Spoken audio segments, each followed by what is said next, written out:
we're a family farm. We were out on the West Coast for about 20 years, and then we were growing out there under Prop 215 in the business out there. My son Skylar was raised out there in Mendocino. And then I guess about whenever Colorado went recreational, Skylar went to Colorado on some consulting gigs, and he wound up buying property there and setting up a farm in Colorado. So one made the whole circle. That we had 2 licensed operations at the time, and then Oklahoma went to voting it in, and so we already had our place here. So we just come in and went to setting up here. So we were 3 state licenses at the time. Skylar was in a relationship that, had kind of soured on him, I guess, and as young men go, he was pretty upset in his head over it and things like that. And so he went back to California, was going to be at the place in California for a bit. And, well, he made a big mistake. He decided he would bring some old product that he had there, grown under Prop 215 medical product, just sitting around. Decided he was going to bring it back this way, and that was a big mistake.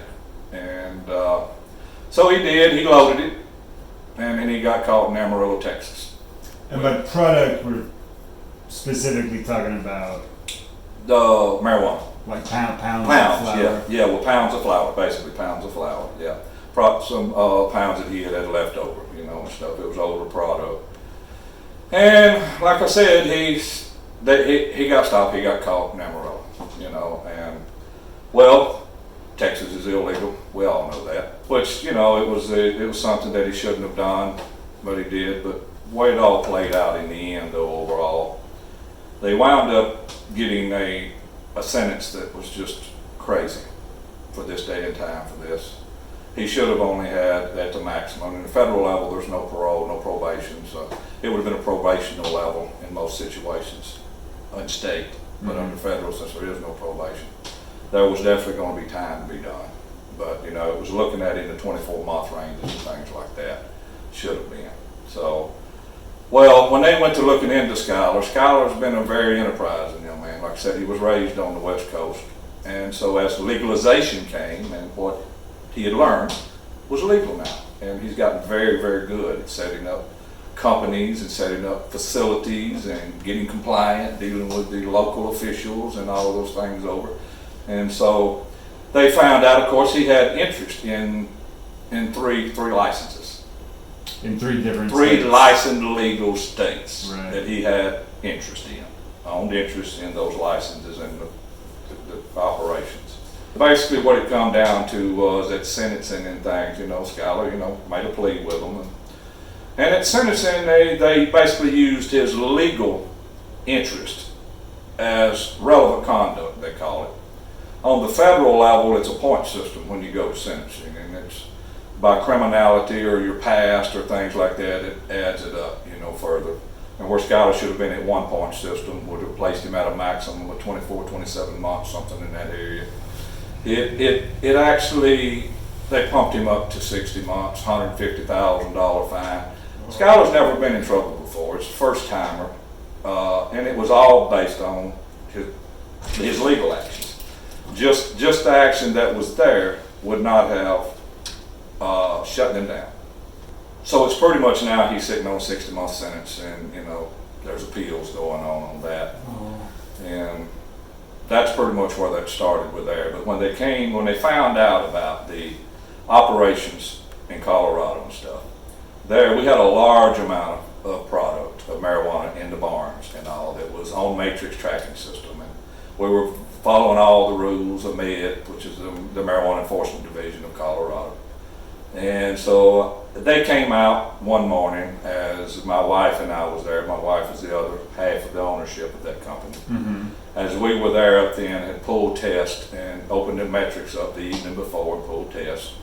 And so we were going to get some tests and see if we could start marking some of it to get it. The next morning we were raided, about 20 carloads of DEA, a couple of choppers in there. And then they just went through our cabin next door, went through the farm down there. Of course, they find nothing. There's no charges against us. There's no, even the MED, the regulators. We had no charges. We had no fault towards it.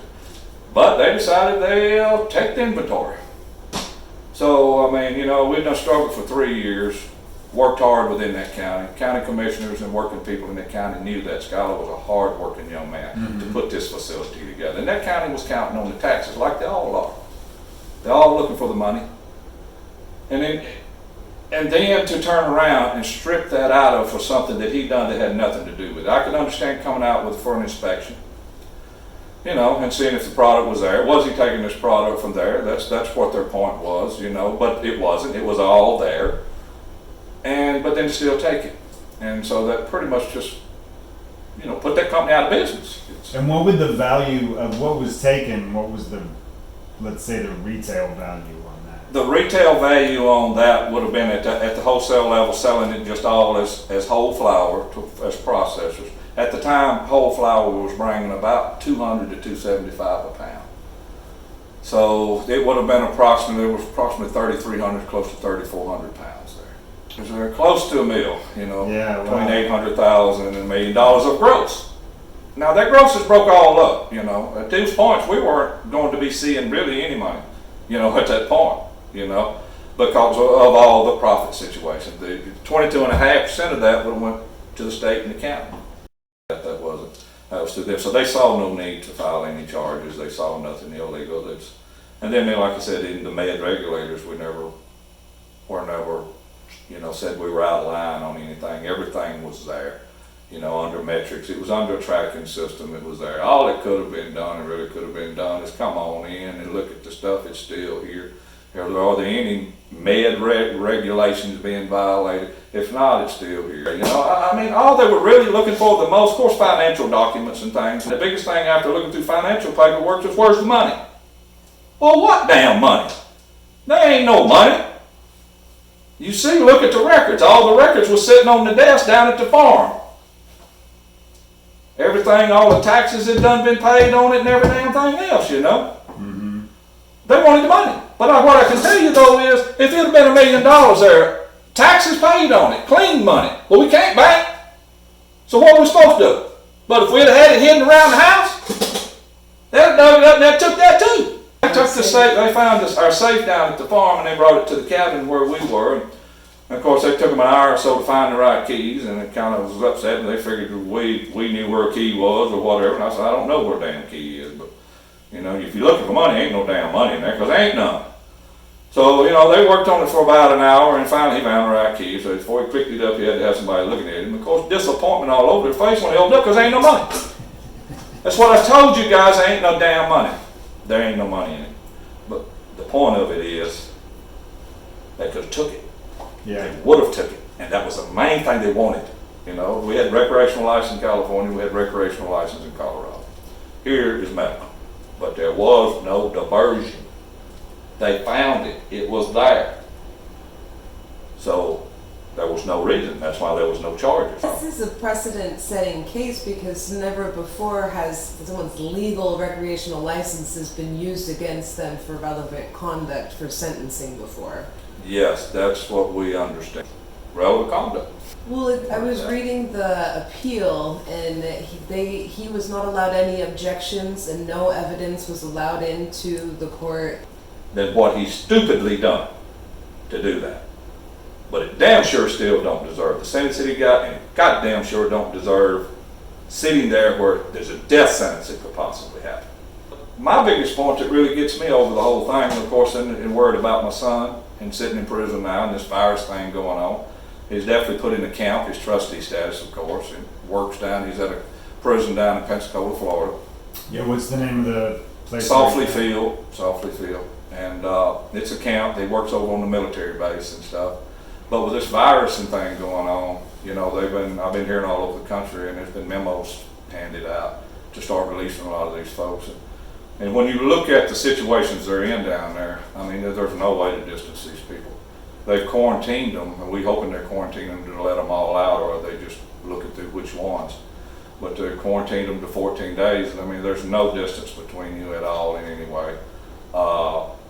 It's kind of a life and death situation in some ways, you know, if you get caught, you know, like I said, I don't know nothing about the virus or nothing, but what I see on TV with some people, it seems to take out, some people, it's nothing to it. Right, and you were saying there's no soap?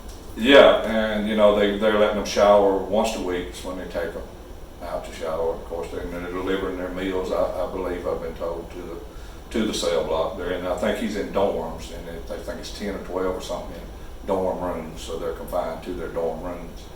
But like I said, it's a very small area, so, and you know, there's hardly any medical things, attentions there, or anything either. And then we've been seeing these mandates of letting them out and, you know, let them go home on ankle bracelets and things like that. And we're seeing and hearing more that they're coming out of other institutions like Texarkana that's more, doesn't have the work programs and things. I tell you what really started seeing and looking to me like was down there, there's a big work program. There's some private companies involved into running the prisons, and of course to meet the need of the military bases, NAS and Eglin Air Force Base down the road in Fort Walton Beach. That's what they do. They have contracts to handle all the groundskeeping. So that's what the inmates there at camp are. And they pay them 13 cents a day? 13 cents a day, I believe it is. I mean, you know, things like, you know, in the quarantine and things, they're going to quarantine, but then some they still take to work on here. But then they bring them back to the dorm. I mean, it doesn't make any sense at all. And this is the base where the Blue Angels? The Blue Angels was. Headquarters? Yeah, shut off all the visits 3 weeks ago. Actually, they shut them off before they ever started quarantine. They put them into quarantine. I think they've been in about 7 days or something in quarantine, which Skylar said the first 2 days of that, I mean, they took him over to the base to work. Really? Yeah, I mean, there's a job over there. I mean, I don't think grass can grow up to your butt around them $1 million jets. But yeah, they quarantined them from this point. They haven't been, you know, they're not letting out. Today he was able to make a phone call, and that's how I was able to talk to him, you know. They let him out, and they said it'd be next Tuesday.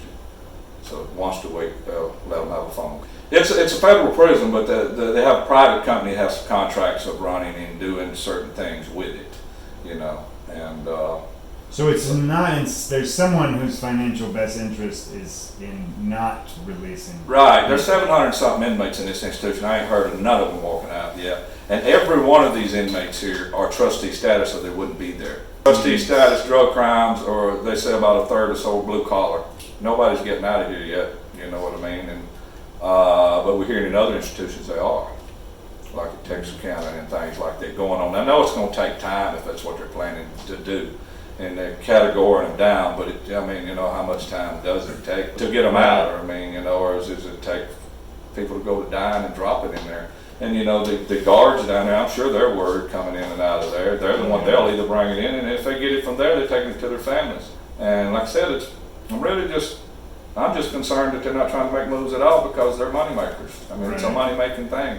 And I mean, if anybody qualifies, all these guys do. I mean, they're ready. As soon as they hit a point in their time anyway, they're already qualified for halfway house or home release, you know, with ankle bracelets and things. And like Skylar and things like that, he has a home. He has a home to go to. He has a job to go to. He has all these things, and actually they could be trying to let him work and let him pay his fine, if anything, what it should have been in the first place. This day with marijuana, and coming in, you come through a wrong state, untaxed marijuana coming through my state, and just put people away like this for 6 years and things like it. Never had any trouble at all. I mean, they qualify for this release now. You know, and a lot of these inmates are going straight to a place to be at home and have work and have jobs, you know, and I just don't, with all this going on, you got to look at releasing them, is the way I see it. Yeah. You know, and it's being directed down. I mean, it's being handed down. There was a couple of memos that's been handed down by the Attorney General William Barr, and so it's just making criteria of which one's this or what, but you know, things can move a little faster, in my opinion. They say the conditions and things like that, he's had bronchitis and stuff, and you can't keep people tight like that. And if it breaks, it breaks. It's already breaking out in other prisons, you know, federal levels and all. States are turning them loose left and right.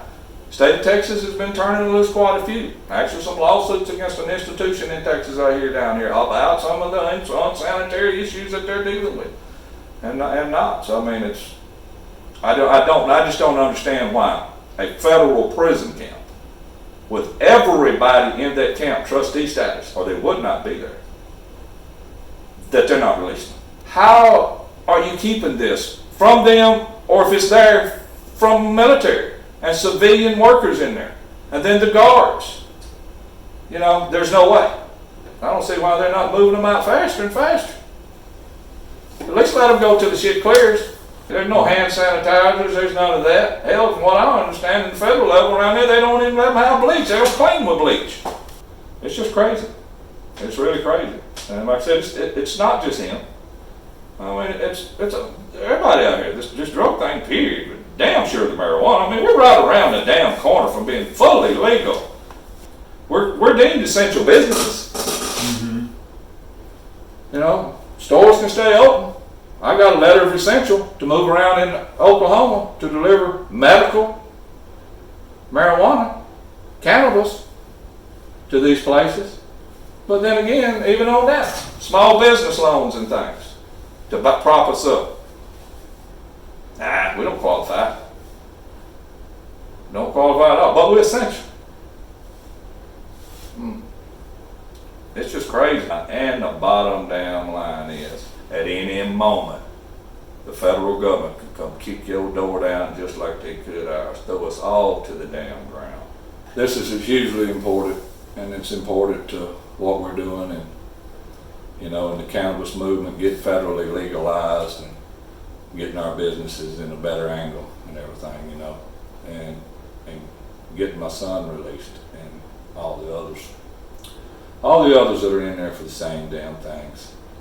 Turn them out, free the beds up. There's some that got to be there. There's a lot of them don't need to be there. They can be out here paying taxes, helping support whatever the hell's going on now, and wherever we're going now, than keeping people tied down like that. This shit's got to change.